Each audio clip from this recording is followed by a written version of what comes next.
Good day, everyone. My name is Tendamudzimu Tshiwawa, and I am giving you today a presentation on one of our projects in our research group, the Computational Mechanistic Chemistry and Drug Discovery Research Unit at Rhodes. The project is on the application of computational methods in elucidating one of the rate-limiting steps in the biosynthesis of cholesterol. And this project was put together by one of my students, Gabelo Puti, and it was co-supervised by my colleague, Professor Kevin Loeb. So the reason we focused on cardiovascular complications is because according to the World Health Organization report, cardiovascular complications were the leading cause of death between 2000 and 2019. And this is when the pandemic began, the COVID-19 pandemic began, and it became the leading cause of death. And even then, most of the deaths accredited to COVID-19 were due to underlying diseases such as cardiovascular complications, which makes this study still quite relevant. So cardiovascular complications are caused by excess low density lipoproteins, cholesterol in the body or in the arteries. So what happens is that when you have excess LDL cholesterol in the arteries, it builds up and forms a plaque on the walls of the arteries, and this narrows the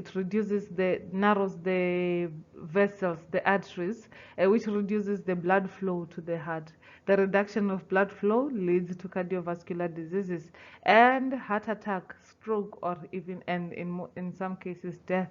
There are drugs that are currently in clinical use that act against cholesterol, and most of these drugs are statins. Statins target the HMG-CoA reductase enzyme, which is the first rate-limiting step for the cholesterol biosynthesis and other isoprenoids.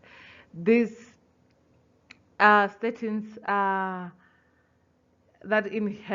have severe side effects, and this is because the inhibition of the biosynthesis of cholesterol also inhibits the biosynthesis of other isoprenoids such as sterols that are very important in the human body.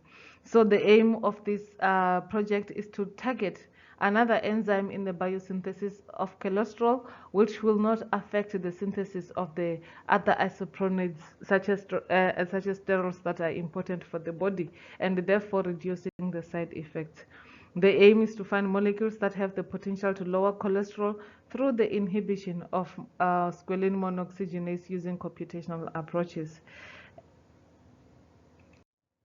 This is the data set that we worked with in the study. These are green tea polyphenols extracted from this paper over here, and I will not be going through each one of them, but you can pause the video and have a look. We also have the data set, the various biophosphonates. Were also considered for this study and were extracted from that paper over there.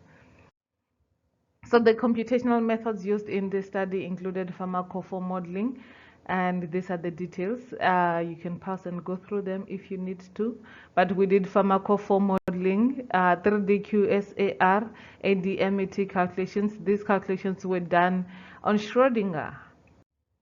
And virtual screening, we also did the virtual screening on Schrödinger, and DFT calculations using Gaussian. All these calculations were done using either CHPC licensing, and DFT calculations were submitted on the cluster on Lingao. So these are the results that we obtained from the pharmacophore modeling. So the best pharmacophores for the green tea extracts polyphenols shows that that structure should have a hydrogen acceptor, 2 hydrogen donors, and 2 rings. This was the best pharmacophore, which had the best hyposcore of 1.323 and the best survival score for the green tea polyphenols. And this is the pharmacophore that we considered as we take the structures for further computational evaluation. So the pharmacophore modeling, these are the results, examples of the pharmacophores obtained. This was the best pharmacophore. So as you can see, it has 2 hydrogen donors, 1 hydrogen acceptors, and the 2 pi rings. This one was the latest, 2 pi rings, 2 acceptors, and had no donor. These are the pharmacophore results from the various biphosphonates, and it shows that the best structure would be one that has 3 hydrogen acceptors and 1 hydrogen donor. This had the best survival score, and it also had the best hypo score for the for the biphosphonates. So this is an example of these pharmacophores, the 3 hydrogen acceptors and 1 donor, the best pharmacophore, and one where you have the 3 hydrogen acceptors and not donor, but you have some amine activity here on the ring. So we, after doing the pharmacophores, chose the best pharmacophore and used it for 3D QSAR calculations, and these are the results that we obtained from the green tea polyphenols. So as you can see, this on this side we have your predicted activity, and here you have your activity. These are the PIC50 values obtained from experimental data.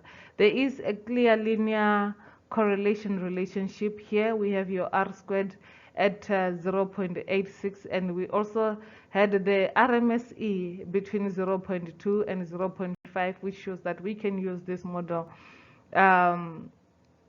which shows that the model can can predict the data accurately. Similarly, the same work was done for the biophosphonates, and then this is the QSAR 3D QSAR results, the predicted activity and the experimental values. There is also a clear linear correlation relationship here with R squared equals to 0.85 and the RMSE between 0.2 and 0.5. So after 3D QSAR calculations, we did the ADMET calculations to find the adsorption, distribution, metabolism, excretion, and toxicity of these molecules computationally. The pharmacokinetics was done for the green tea extracts, and these are the results. As you can see, there is good the blood absorption of the extracts, and also they don't violate so many rules for the Lipinski rules, and in most cases the violations that are there are due to the molecular weight.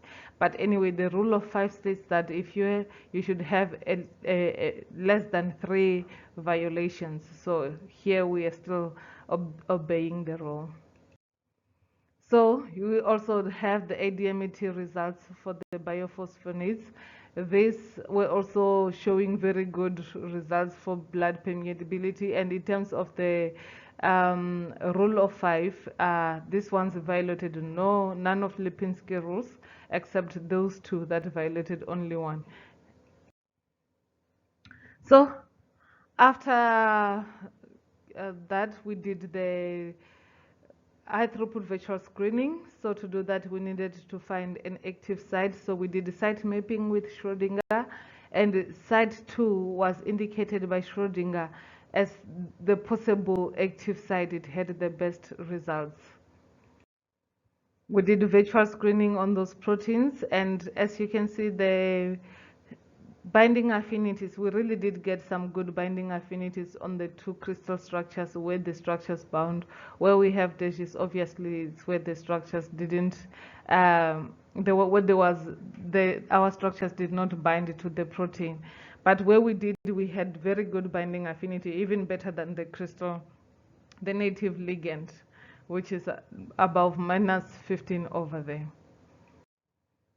So these are the example of the poses of the structures. I will not go through them because of time. So for the biphosphonates, we also did this visual screening on the same proteins.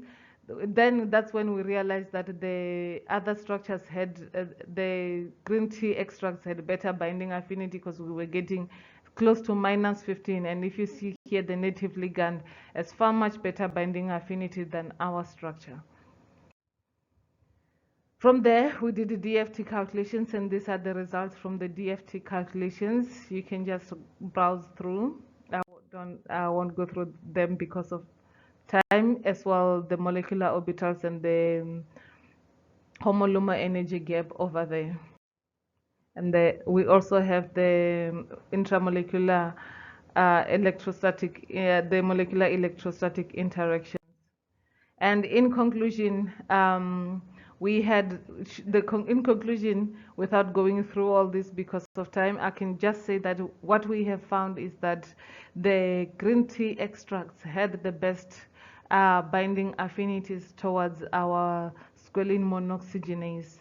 And further studies we shall now consider the green tea extracts and try to see if we can have those that have better computational results synthesized and then tested